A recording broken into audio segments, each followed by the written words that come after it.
자, 반갑습니다. 3D 프린팅 활용 창의 융합 실습 마지막 시간 진행하도록 하겠습니다. 자, 이 마지막 시간은요, 지난 수업 시간까지 진행을 해왔던 내용을 전체적으로 한번 리뷰를 하고요. 그리고 여러분들에게 필수로 내어진 과제가 두 가지 있다고 말씀드렸는데, 그 마지막 한 개 과제까지 말씀드리도록 하겠습니다. 자, 우선 29회까지 진행했던 강의 내용을 요약을 먼저 하도록 하겠습니다. 자, 1회 때 처음 진행을 할 때요. 제가 여러분들한테 3D 프린팅 활용 창의 융합 실습을 진행합니다라고 말씀을 드리면서 실제로 아셔야 되는 것은 두 가지입니다 라고 말씀을 드렸습니다. 자, 그 중에 하나가 지금 여기 보이시는 3D 모델링이라는 작업이었고요. 그 다음에 3D 프린팅이라는 작업이 이렇게 두 가지로 나눠졌습니다. 자, 여기서 3D 모델링 작업은 형태를 만들어주는 작업이고요. 3차원 형태의 물건을 만들어주는 그런 도구로 팅크캐드라는 프로그램을 소개를 해드렸습니다. 그리고 29회 때까지 그 팅크캐드를 이용한 모델링 작업을 진행을 했었습니다. 자, 그리고 그렇게 해서 모델링이 되어진 파일들은 이제 프린트를 하기 위해서 여러 가지 변형 과정을 거치게 되는데 그 변형 과정에 대해서도 동영상으로 소개를 해드렸습니다. 자, 그리고 2회 때 진행되었던 내용이 이 팅크캐드를 조금 더 본격적으로 설명을 해드리면서 클라우드 컴퓨팅이라는 이야기를 해드렸는데요. 이 클라우드 컴퓨팅이라고 하는 것은 사용하는 프로그램과 저장하는 데이터를 내 컴퓨터에 저장을 하지 않고 서버, 클라우드에 저장을 하는 형태인데 지금 우리가 사용하고 있는 이 팅크캐드가 오토데스크사라는 서버를 사용하고 있는 클라우드 프로그램 중에 하나입니다. 자, 그리고 팅크캐드를 가입하는 과정에 대한 설명도 진행이 됐고요. 그리고 시작하면서 저장하는 것까지 그렇게 이야기가 됐습니다. 자, 그리고 3회째 수업부터는 본격적으로 작업을 하기 위해서 가장 기본적으로 쓰면서 가장 많이 사용을 하고 있는 마우스에 대한 이야기를 진행을 했습니다. 이때 아마 기억을 하시겠습니다만은 마우스 버튼은 기본적으로 3개가 있고요. 그 3개의 버튼이 왼쪽 버튼, 오른쪽 버튼, 그리고 중간에 휠 버튼입니다. 그리고 동작하는 형태에서는 4가지로 나눠지고 있었죠. 왼쪽 버튼의 경우에는 선택을 할 때, 왼쪽 버튼을 사용을 했고요. 그 다음에 중간에 휠 버튼 같은 경우에는 기능이 2개가 있었습니다. 휠 버튼을 눌러서 했을 경우에는 화면을 옮겨주는 패닝 작업을 해주는 거였고요. 그 다음에 휠 버튼을 돌렸을 경우에는 줌인, 줌아웃 작업을 해줬습니다. 자, 그리고 세 번째 소개를 해드렸던 것이 3차원으로 돌려보는 거였죠. 마우스 오른쪽 버튼 사용하셔가지고 마우스 핸들링을 해보시게 되면 창이 3차원으로 돌아가는 형태를 볼 수가 있었습니다. 자, 그리고 이런 마우스 컨트롤과 관련된 기능은 작업하는 전 과정에서 기본적으로 사용하는 그런 기능들이었습니다. 그리고 그걸 이용을 해서 간단하게 여러분들이 처음 작업을 했고요. 필수로 다 똑같이 제가 받아들이고 있는 결과물인 이름표 만들기를 진행을 했습니다.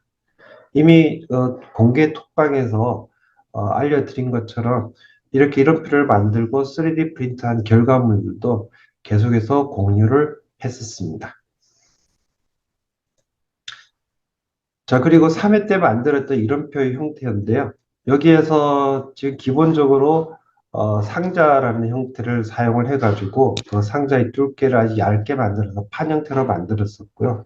그 위에다가 텍스트 도구 사용을 해가지고 글자를 입력할 수 있는 형태까지 만들었었습니다. 자, 그리고 4회째 진행됐던 내용은 눈금자를 활용하는 내용이었습니다.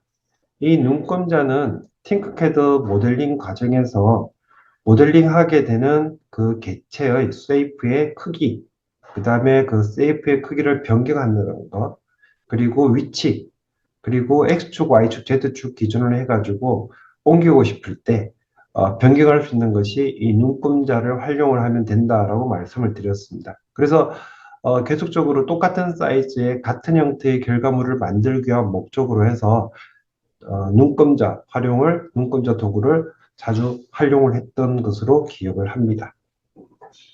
그리고 세이프들에 대해서 속성을 바꾸는 부분들이 있었죠. 그 속성창 같은 경우에는 열리는 것도 가능하겠고, 그 다음에 필요에 따라서는 닫는 것도 가능한 그런 형태로 되어 있었습니다. 그리고 이것을 이용을 해서 이니셜 키링을 만들었었는데요. 이니셜 키링은 앞에서 제작했던 3회째 제작했던 이름표하고는 조금 다르게 한쪽 구석에 이렇게 고리를 하나 만들었습니다. 고리를 만들었고 지금 여기 보이시는 것처럼 학교 이름을 이렇게 넣었는데요. 실제 학생들이 보내줬던 그 결과물에는 이 학교 이름보다 자기 이름 이니셜을 넣든지 아니면 조금 더 다양하게 만들어서 저한테 보내주신 것 같았습니다. 자, 그렇게 해서 한 개의 간단한 물건을 만들어주는 작업을 진행을 했었는데, 5회째 내용에서는 그룹화와 그룹 해제라는 주제를 가지고 진행을 했습니다. 이 그룹화와 그룹 해제는 팅크캐드 모델링 과정에서 사용하게 되는 세이프 한 개 이상을 사용을 해서 2개, 3개, 4개짜리 세이프들을 한 개로 묶을 수 있는 것을 그룹화라고 말씀을 드렸고요. 그렇게 그룹화되어진 것을 원래대로 조각조각을 만드는 것이 그룹 해제라고 이렇게 말씀을 드렸습니다. 자, 그리고 이 그룹화와 그룹 해제 이 2개의 기능을 이용을 해가지고 단순히 어떤 물체를 2개 이상을 겹친다거나 아니면 이름 글자를 어떤 도형에 넣는다거나 라고 하는 형태로 만들어지는 것도 가능하지만 구멍을 뚫는 형태로도 사용을 했습니다. 세이프의 속성 중에서 구멍이라고 되어 있는 부분이 있기도 있고요. 그 다음에 그렇게 만들어진 것을 가지고 이미 원통이나 상자 같은 경우에는 구멍 형태로 되어 있는 세이프도 있었고요. 기존에 나와 있는 다른 형 세이프들을 구멍 형태로 바꾸는 작업도 가능했습니다. 그리고 그렇게 구멍 형태로 되어진 세이프하고 구멍 형태가 아닌 세이프하고 2개를 합해가지고 그룹화를 시키게 되면 구멍난 사람 만들기 이런 주제로 만들었던 하나의 결과물이 만들어질 수 있었습니다. 자, 그래서 작업했던 내용이 이런 작업했던 내용이 있었는데요. 하트 모양의 세이프를 가지고 오고 그 다음에 거기다가 사랑이라는 글자를 넣어뒀습니다. 그리고 사랑이라는 글자의 색깔 속성 값을 투명으로 바꿔줬고요. 그렇게 투명으로 바꿔준 글자하고 그 다음에 하트하고 2개를 다 선택을 하고 그리고 그룹화시키고 나니까 이렇게 사랑이라는 글자가 이렇게 구멍이 뚫려서 하트가 만들어졌습니다. 자, 그리고 이렇게 만들어져 있는 요 글자 같은 경우에는 만들어진 글자 같은 경우에는 그대로 출력을 하게 되면 이 랑자의 동그라미 부분에 조금 오류가 생길 수도 있습니다라는 이야기를 제가 해드린 것 같고요. 이걸 해결하기 위해서 여기 작은 이렇게 상자를 넣는다든지 해서 변형을 해줘야 됩니다라고 말씀을 드렸습니다. 자, 이렇게 구멍을 뚫는 부분에 대한 이야기를 해드리고 그 다음에 여러분들이 응용을 하셔가지고 한쪽에다 구멍을 뚫는다든지 아니면 하트 모양의 여기다 구멍을 하나 더 뚫는다든지 이런 식으로 해서 응용을 하셔가지고 보내주신 그런 결과물들도 있었습니다. 자, 그리고 6회째 진행되었던 내용은 세이프 이동과 관련된 것이었습니다. 세이프 이동, 그 다음에 세이프 회전, 자, 그리고 컵홀더 만들기라는 형태로 진행이 됐는데요. 이 세이프 이동 같은 경우에는 굉장히 중요한 것 중에 하나가 뭐냐면 세이프 이동은 할 수 있는 방법이 2가지가 있었습니다. 키보드를 이용해서 이동하는 방법이 있었고요. 그리고 마우스를 이용해서 이동하는 방법이 있었습니다. 가장 기본적으로 마우스를 이용해서 이동을 했을 경우에는 마우스의 왼쪽 버튼을 가지고 이동하고자 하는 물체를 클릭한 상태에서 드래그를 하게 되면 이동을 할 수가 있었는데요. 이때 이동하는 방향은 X축하고 Y축, 즉 수평면에서만 이동이 가능했습니다. 그리고 만약에 Z축으로 마우스를 이용해서 움직이고 싶다라고 하게 되면 선택한 세이프에 맨 위쪽에 있는 꽃갈 모양의 까만 점이 생겼고요. 그 점을 이용해만 Z축으로 이동할 수가 있었습니다. 그리고 세이프 이동과 관련해 가지고 키보드로 해서 세이프를 이동을 할 경우에는 키보드 방향키 4개를 이용을 해서 세이프를 X축과 Y축으로 이동하는 게 가능했습니다. 자, 여기도 마찬가지로 Z축, 즉 지표면에서 위로 띄우는 작업을 했을 경우에는 그냥 바로 이동할 수가 없었고 키보드 컨트롤 키를 누른 상태에서 방향키 위쪽과 아래쪽을 이동을 해가지고 세이프를 이동할 수가 있었습니다. 자, 그래서 이 세이프 이동 부분에서는 컨트롤 키를 사용을 할 경우가 있었고, 그 다음에 특별한 아이콘, 꼭지를 아이콘 클릭을 해서 이동하는 경우가 있었습니다. 자, 그리고 세이프 회전하는 부분이 있었는데요. 세이프 회전하는 부분은 X축하고 Y축, Z축 세 축을 기준으로 해서 회전을 할 수가 있었습니다. 그리고 여기 회전을 진행을 할 때는 세이프에 시계축처럼 나오게 되는 그 세이프의 도형을 이용을 하게 되는데 이때 사용하는 아이콘의 모양이 약간 낚싯바늘처럼 살짝 굽혀져 있는 그런 화살표 모양이 되어 있다라고 말씀을 드렸죠. 그래서 그것을 이용을 해서 X축, Y축, Z축 회전하는 것이 가능했습니다. 자, 그리고 이걸 이용을 해서 컵홀더 만들기 작업을 반복을 진행을 했는데요. 이 컵홀더 만드는 작업 진행을 하면서 여기서 이야기했던 이동하는 기존 컨트롤 키를 이용해서 방향 움직인다든지 그 다음에 마우스를 이용해서 움직일 경우에는 여기 위쪽에 있는 조그마한 꼭지죠. 얘를 이용해서 움직인다든지 해서 Z축 이동과 관련된 부분에 대한 설명을 여러 번 반복했던 것으로 기억을 합니다.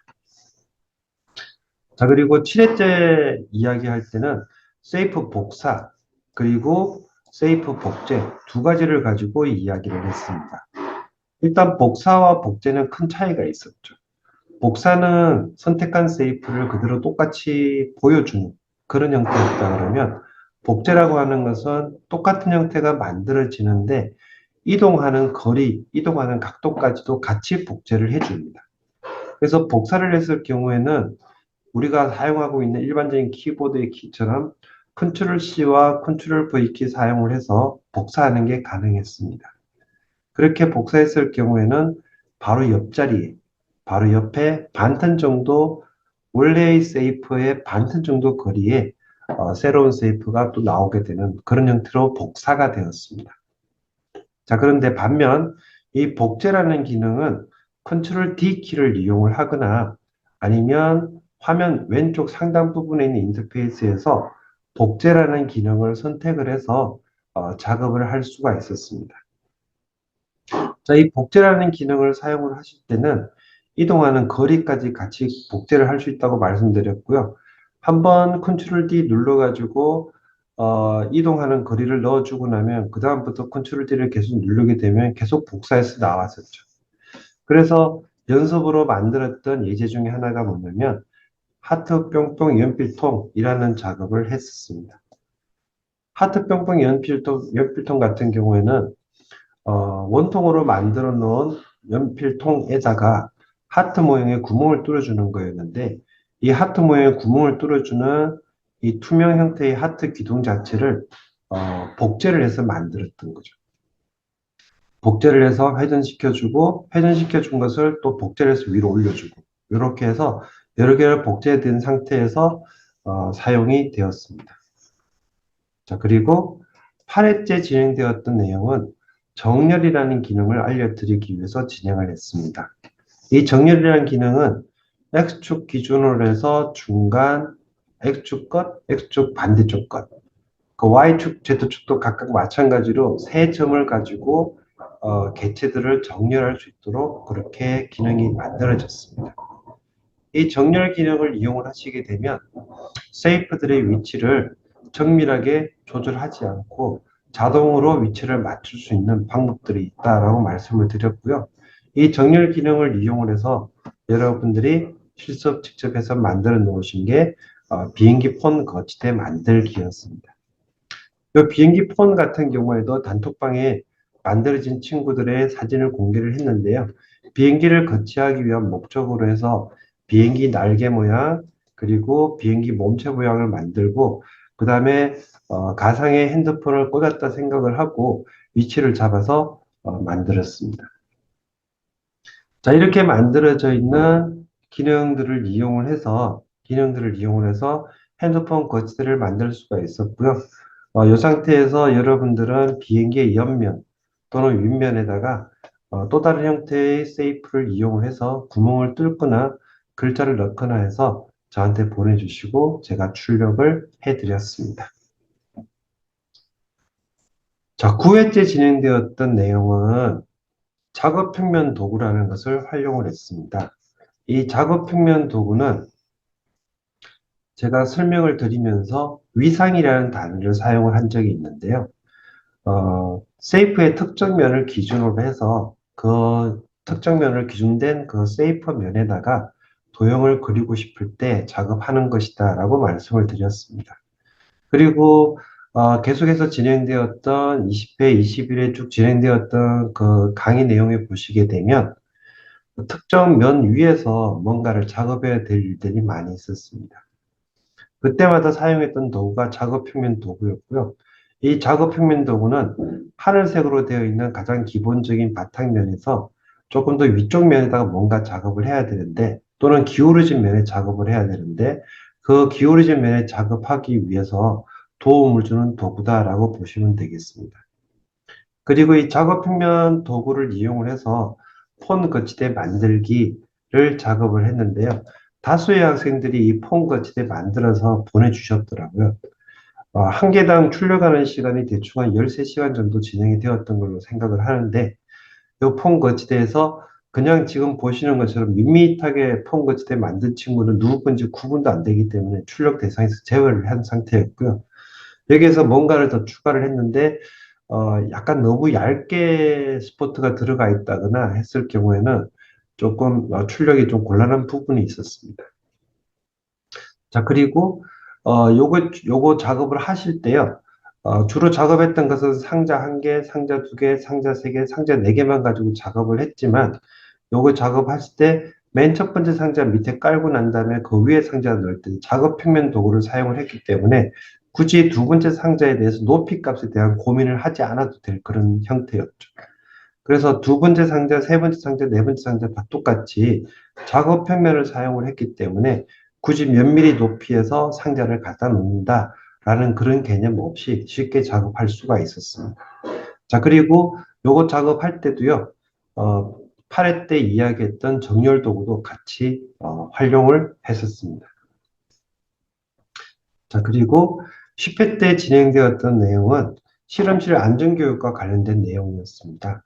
전체적인 강의 내용을 진행을 하면서 여러분들이 이 강의 특성상 온라인 강의이기 때문에 집합 교육이 아니라서 학교 실습실을 이 수업 시간 동안에 와 보실 수가 없는데, 아마도 다음 학기 다른 과목에서 볼 수도 있겠죠.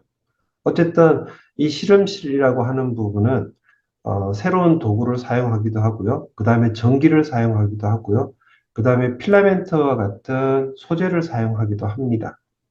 그 과정에서 생각지도 못했던 유해 물질이 발생될 수도 있습니다. 그래서 우리 포항대학교 3D 프린터실 같은 경우에는 그런 학생들에게 가는 피해를 최소화하기 위한 목적으로 해서 일반적으로 사용하게 되는 좀 저가의 3D 프린터기, 개방형 3D 프린터기는 쓰지를 않고요. 지금 사진에서 보시는 것처럼 폐쇄형 3D 프린터기를 사용을 하고 있고요. 그 다음에 사용하는 소재도 PLA라고 해서 옥수수 전분을 주성분으로 하는 소재를 사용을 하고 있습니다. 그리고 여기 뒤쪽에 포스터에 걸려 있는 것처럼 10가지 형태의 기준을 정해놓고요. 10대 안전수칙을 정해놓고 10대 안전수칙을 가지고 안전하게 실습할 수 있도록 진행을 하고 있습니다. 여러분들이 직접 실험실을 와보는 상황은 아니었지만 제가 일단 진행을 하고, 그리고 그 학생들이 중간중간에 방문하는 학생들도 요 안전교육은 중심으로 해서 실험실 방문하도록 그렇게 되어 있습니다. 자, 그리고 11회 때 진행되었던 내용은요, 지금 보신 것처럼 팅크캐드의 화면 왼쪽에 존재를 하고 있는 기능들이었고요. 뷰박스부터 시작을 해서 홈뷰, 그다음 뷰 맞춤, 그다음 뷰 확대, 뷰 축소, 그다음에 평면뷰, 직교뷰 전환 기능을 설명을 해드렸습니다. 이 작업하는 과정에서 화면에 보여지는 내용들이 어떻게 놓여질 것인가 하는 것도 굉장히 중요한데요. 일단은 여러분들하고 앞에서 이야기해 드린 것 중에서 마우스 컨트롤 부분이 있었죠. 그 마우스 컨트롤 부분에서 마우스 오른쪽을 이용을 해서 클릭을 해서 움직여 보게 되면 3차원으로 물체를 돌려볼 수가 있는 게 있었는데 이 뷰박스 같은 경우에는 마우스 왼쪽 버튼을 이용해서 특정 면을 볼 수 있도록 해주는 도구였죠. 그리고 마우스 왼쪽 버튼을 이용을 했어도 3차원으로 돌려볼 수가 있었다 라고 하는 부분 기억을 해주시면 되겠고요. 그리고 작업을 하다 보면 얘가 정확한 위치에 놓여졌는지 확인하기 위해서 평면도, 정면도, 측면도 같은 것들을 보게 되는데 그 작업을 할 때도 이 뷰박스를 이용을 해서 작업할 수가 있었습니다. 자, 그리고 홈뷰가 있었는데요. 이 홈뷰를 이용을 하게 되면 처음 상태로 돌려주는 건데 작업 평면, 기본적인 작업 평면이 화면에 다 나오도록 해주는 형태가 홈뷰였습니다. 자, 그리고 뷰 맞춤이 있었습니다. 이 뷰 맞춤 같은 경우에는 내가 선택한 쉐이프, 내가 선택한 특정 도형들을 위주로 해서 화면을 확대 축소해주는 기능이었습니다. 여기는 키보드의 F도 똑같은 기능을 하고 있다고 말씀을 드렸고요.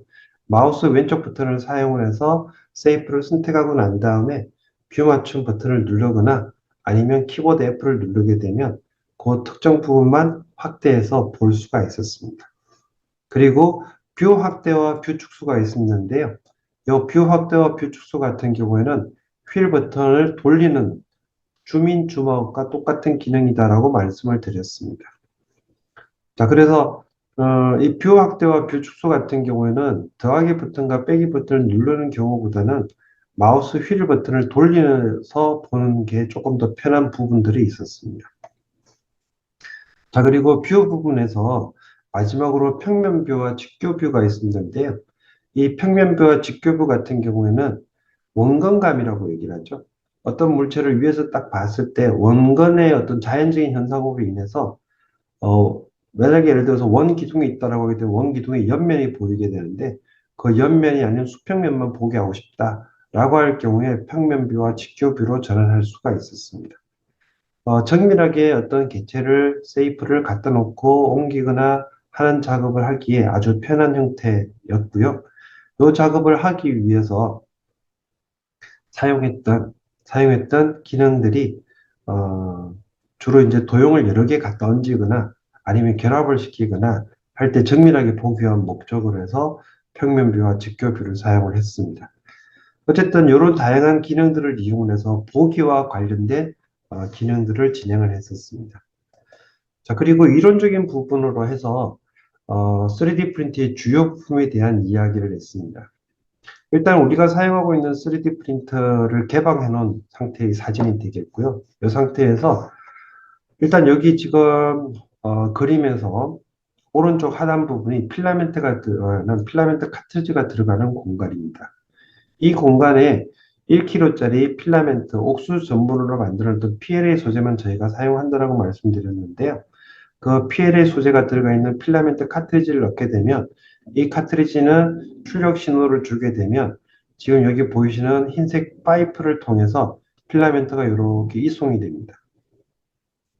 자, 그리고 이렇게 이송이 된 필라멘트는 콜드 엔드라고 얘기를 하는데요.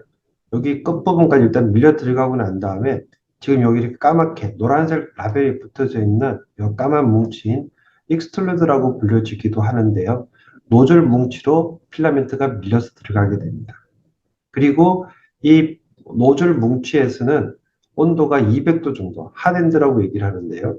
200도 정도 온도가 가열이 되고 그 가열된 필라멘트가 가열이 되게 되면 녹아지게 되겠죠. 여기 들어갈 때 이 필라멘트의 두께는 1.7에서 8mm 정도 되는데요.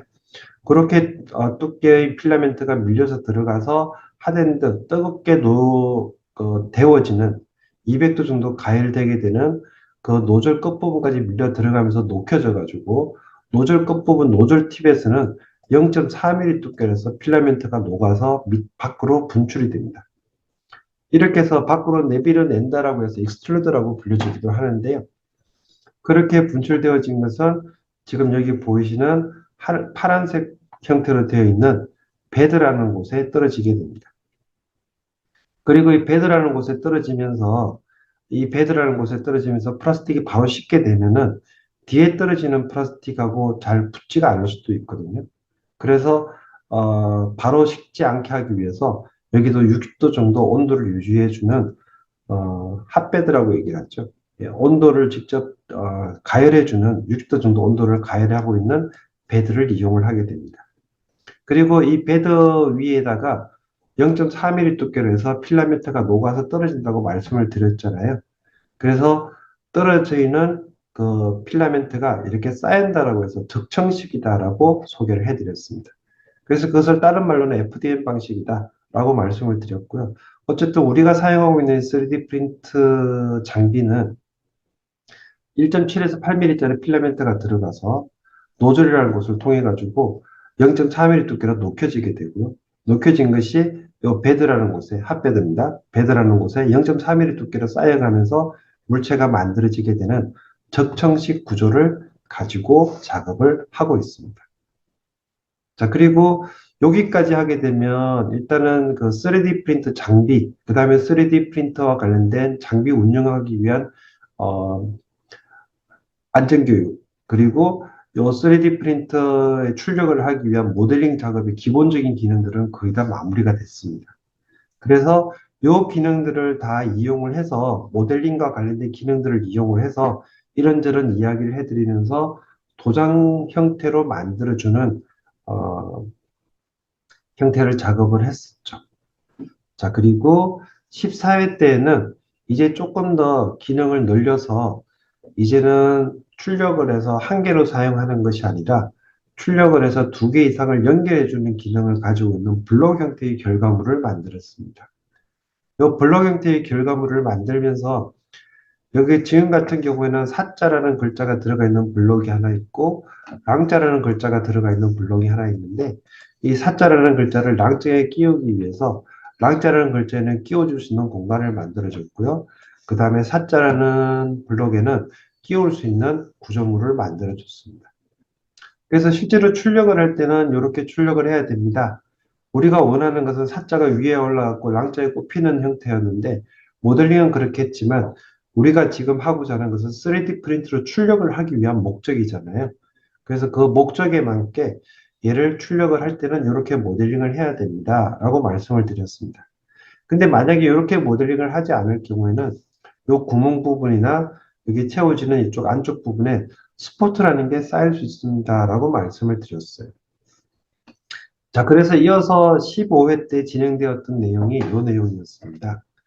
아까도 말씀드렸던 것처럼 1.7에서 8mm짜리 필라멘트가 녹여져서 출력을 하게 되는데 지금 이것을 노즐 팁이라고 생각하시면 될 것 같습니다. 0.4mm 두께로 분출이 되는 노즐 팁을 확대해 놓은 사진인데요. 이 노즐 팁에서 필라멘트가 녹여져서 0.4mm 두께로 나오게 되면 지금 보신 것처럼 이렇게 쌓여서 만들어지게 되는 거죠. 이때 필라멘트가 녹여져서 내려올 때는 지구 중력을 이용해서 내려오는 거고요. 일단은 바닥에 지금 이렇게 지금 깔려 있고 3층으로 깔려지고 있는데 만약에 2층이나 1층이 없는 상태에서 3층이 깔린다라고 하게 되면 얘들은 그대로 바로 흘러내려 버릴 겁니다. 그래서 이렇게 흘러내리는 것을 방지하기 위한 목적을 해서 스포트라는 게 만들어집니다라고 말씀을 드렸습니다. 그래서 오른쪽 그림 보시게 되면 소의 그림이 있는데요.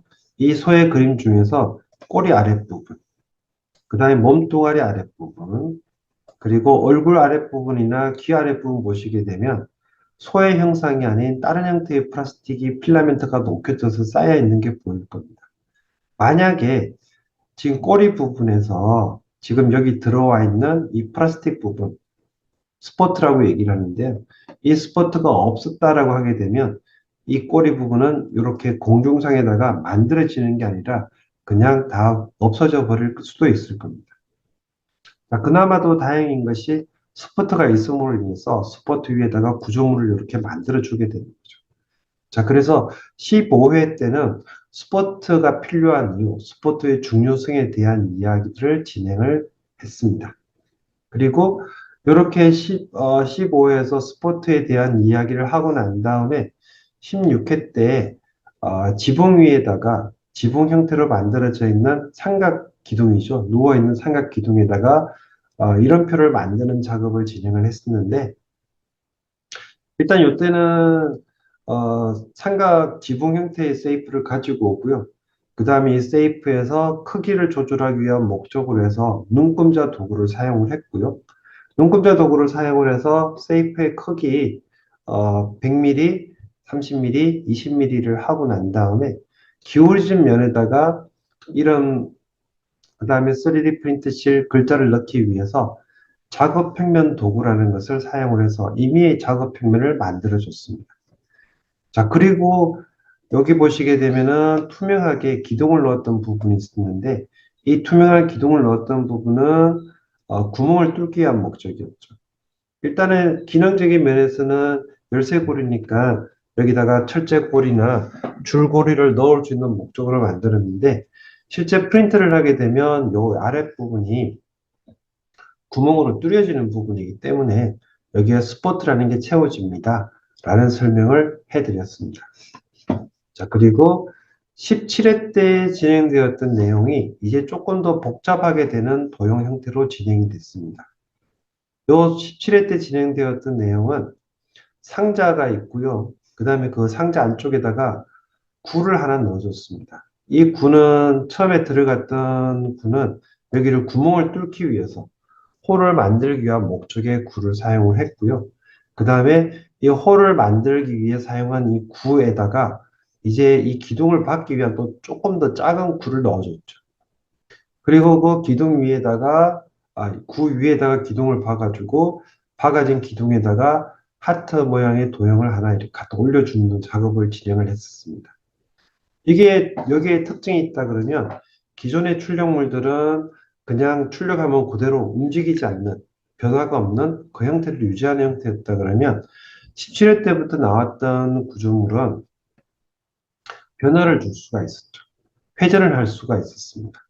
여기 있는 하트를 손가락으로 잡고 이렇게 돌리게 되면 회전하는 형태의 결과물이 됩니다. 라고 말씀을 드렸습니다.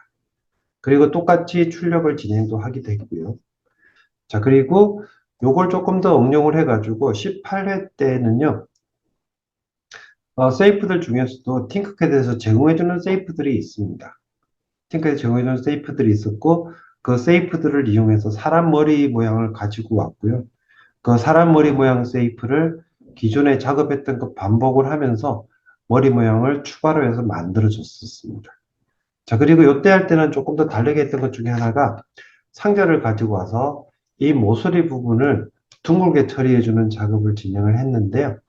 요 상자 같은 경우에도 필요에 따라서는 이렇게 각진 것보다는 이렇게 약간 둥글게 만들어주는 게 좋다라는 이야기도 진행을 했었고요.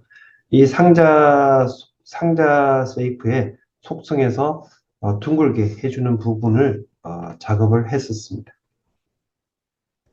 자, 그리고 19회 때 진행되었던 내용은 지금 보셨던 것처럼 관절을 만들기 시작을 했습니다.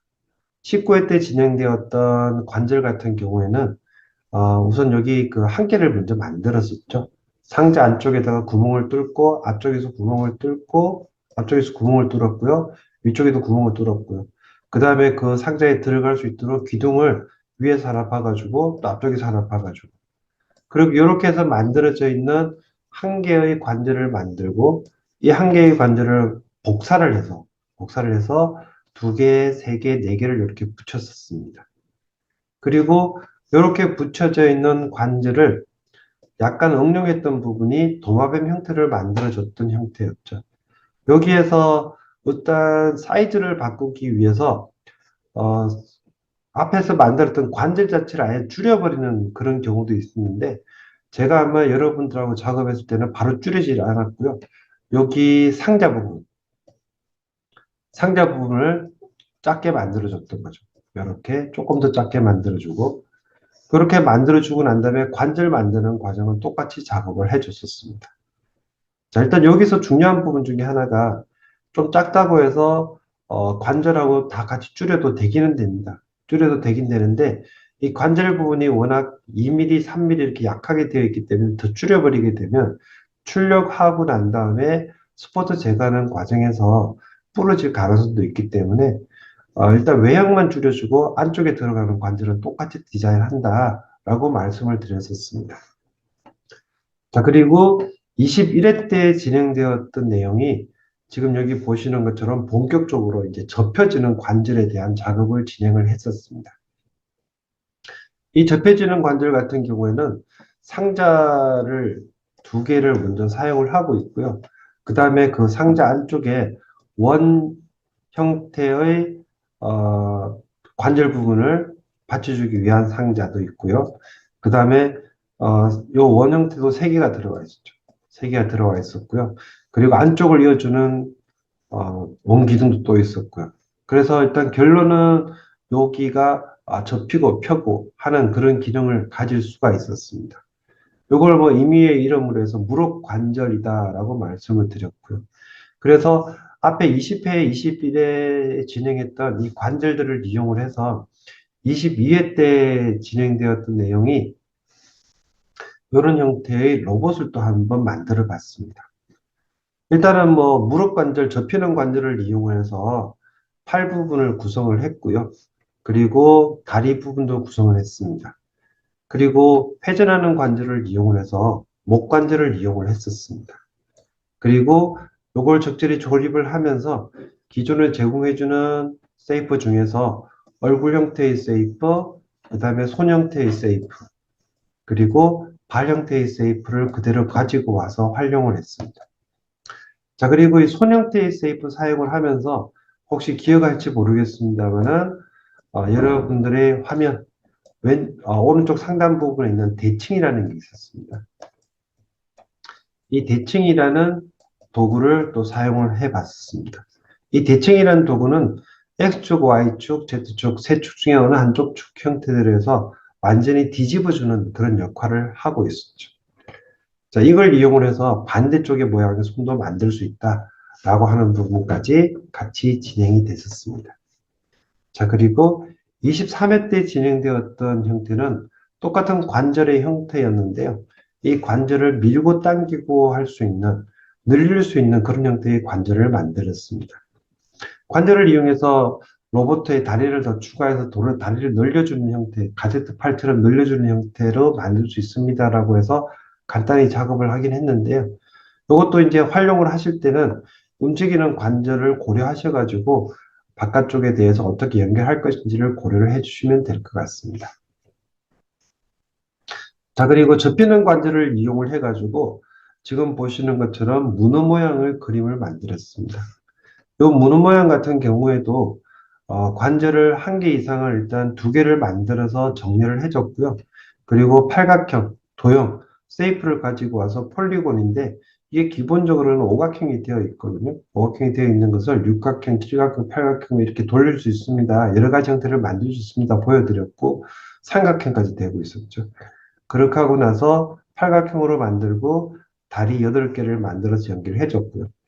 그리고 이 목 부분 같은 경우에는 회전하는 관절을 이용해서 목 부분을 만들어 줬습니다. 그렇게 만들어진 것에다가 약간 꾸미는 데코레이션 하는 목적으로 해서 발 부분에는 신발을 신겨줬고요. 얼굴 부분에는 문어니까 물속에서 숨을 쉴 수 있도록 조금 이상한가요? 물속에 숨을 쉴 수 있도록 스노커를 달아주는 형태를 작업을 했었습니다. 자, 이렇게 해서 문어를 만드는 작업을 진행을 했었고요. 그리고 25회 때 진행되었던 것은 이제부터는 조금 더 복잡한 형태가 작업이 진행이 되었죠.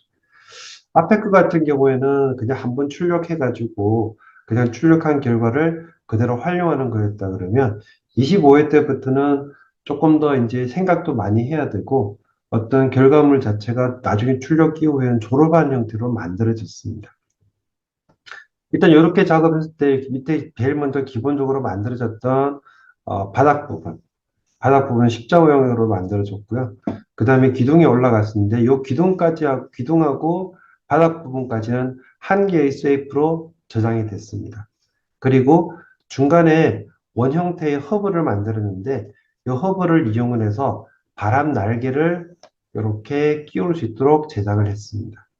그리고 바람 날개 같은 경우에는 상자하고 그 다음에 속이 비어 있는 반구를 제작을 해서 연결을 해서 만들었고요. 그 다음에 이렇게 만들어져 있는 날개 형태의 반구와 상자를 한 개의 그룹으로 만들고 나서 세 개를 더 복제를 시켜서 총 네 개를 만들어서 허브에 끼웠습니다. 이게 지금 이 상태에서 출력을 이대로 하게 되면은 밑에 스퍼트가 여기 부분에 많이 쌓인다든지 아니면은 여기 붙을 수 있는 그런 경향이 있기 때문에 출력을 할 때는 이렇게 출력을 하지 않고 날개 4개 다 분리해서 따로 출력을 해주고 그 다음에 허브 따로 출력을 해주고 그 다음에 기둥하고 받침 하나로 출력을 해줘가지고 만들 수 있다라고 말씀을 드렸습니다. 자, 이걸 조금 더 응용을 해서 작업했던 것이 바람개비 2였습니다. 여기 바람개비 2에는 앞에 바람개비가 돌아가는 부분 25회 때 만들었던 것을 그냥 눕혀놨다고 생각하시면 될 것 같습니다. 눕혀놨는데 바람이 오는 방향에 따라서 얘가 회전을 해야 되기 때문에 힘을 받아야 되니까 지금 보신 것처럼 45도 판 형태의 도형을 45도 눕혀서 사용을 했습니다.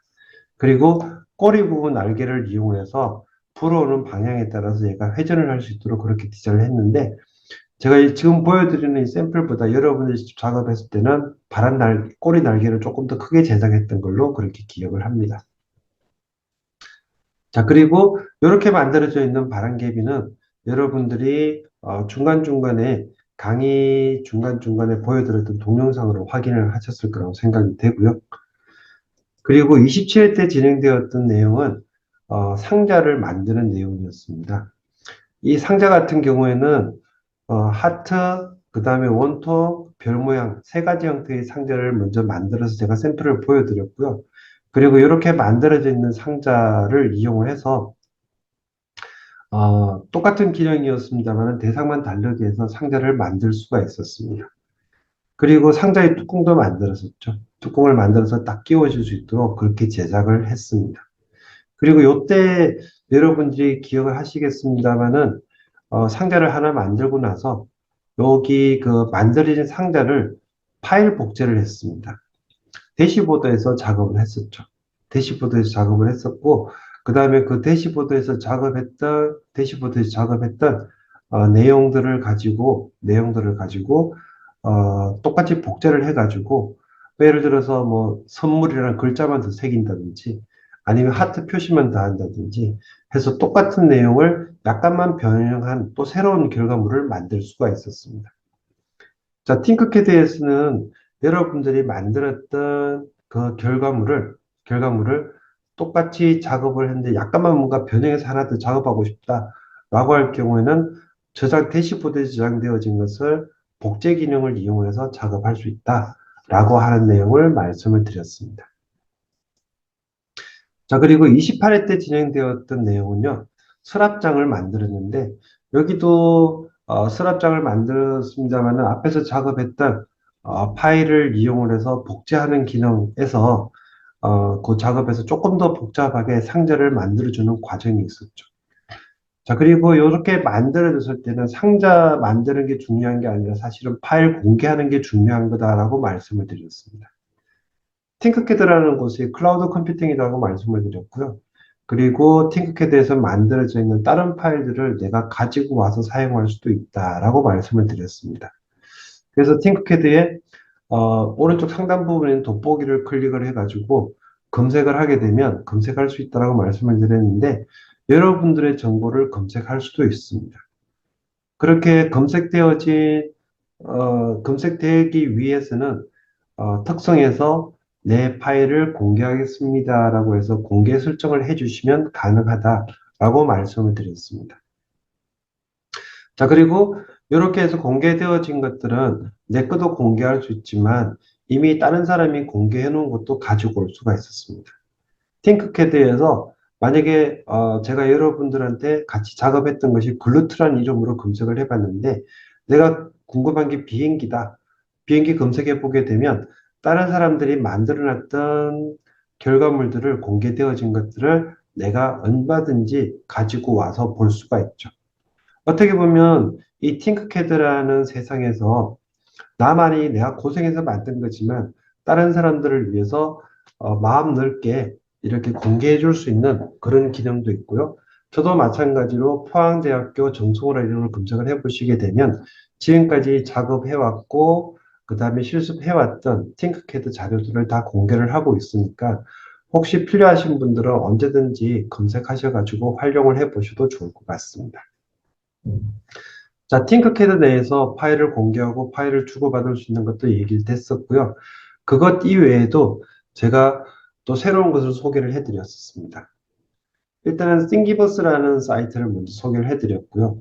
이 싱기버스라는 사이트에서 들어가서 확인을 해 보시게 되면 지금까지 여러분들이 작업했던 팅크캐드의 공간보다 조금 더 다양하고 좀 더 많은 양의 전 세계 사람들이 만들어 놓은 결과물들을 볼 수가 있었습니다. 자, 그런데 단점은 팅크캐드처럼 편집할 수 있는 그런 결과물은 아니고요. 내가 가지고 와서 여기다 구멍을 뚫는다거나 뭔가를 더 붙인다거나 하는 것들은 가능합니다.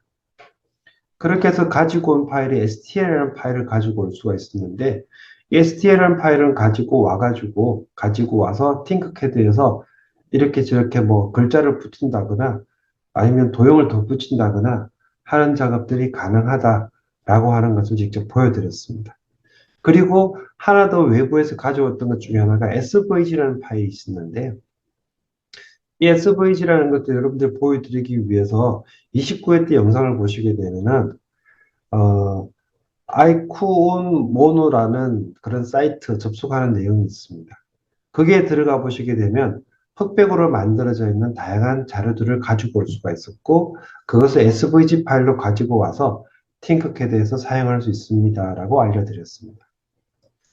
자, 이렇게까지 진행되어진 29회까지 내용을 종합을 해서 이제 마지막 여러분들한테 과제를 드리면서 마치도록 하겠습니다.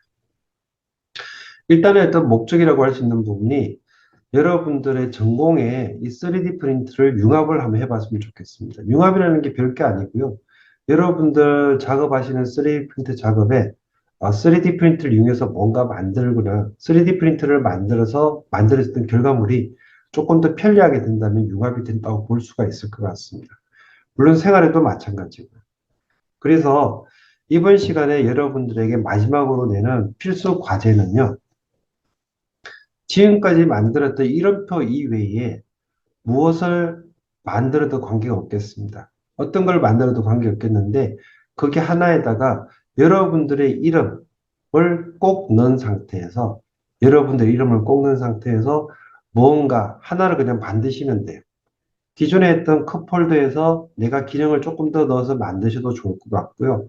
아니면은 폼 거치대에다가 뭐 조금 다른 모양을 더 추가해서 만들어도 될 것 같고요. 아니면 관절을 이용해서 뭔가 만들어도 될 것 같습니다. 어쨌든 결과물에는 여러분들의 이름이 들어가 있는 그런 결과물을 하나 만들어 주시면 되겠습니다. 자, 한 번 더 여러분들이 만들어서 저한테 제출하셔야 될 것에 대해서 말씀드리게 되면 지금 이메일 주소로 보내주시는 거고요. 만드셔야 될 내용은 지금까지 있는 것들 중에서 내가 직접 한번 써봤으면 좋겠다라고 하는 건 마지막 작품 하나만 더 만드시면 되고요. 그 작품은 무엇이든 관계없겠습니다. 무엇이든 관계없겠고 그렇게 만들어진 것에다가 꼭 해야 될 것은 여러분들의 이름을 꼭 넣어 주십시오. 여러분들 이름을 꼭 넣으셔가지고 만들어 주시면 되겠습니다. 자, 이제 지금까지 해서 30회 강의를 마무리하겠습니다. 처음 팅크캐드를 사용을 해서 3D 프린트 한다고 하면 온라인으로 한다니까 이게 될까? 라는 생각 드셨겠습니다만 의외로 많은 분들이 작품을 만들어 주셨고요. 저한테 메일로 보내주셨습니다. 나름대로 이제 출력을 하려고 진행을 했습니다만은 일단 온라인 교육이다 보니까 직접 여러분들이 보실 기회가 좀 적었다는 아쉬움은 있습니다. 일단 계약을 하시고 나중에 여유가 있을 때 연구실에 오셔가지고 결과물도 찾아가시고 3D 프린트도 즐겼으면 좋겠습니다. 자, 지금까지 30회 강의 모두를 이것으로 마무리하도록 하겠습니다. 수고하셨습니다.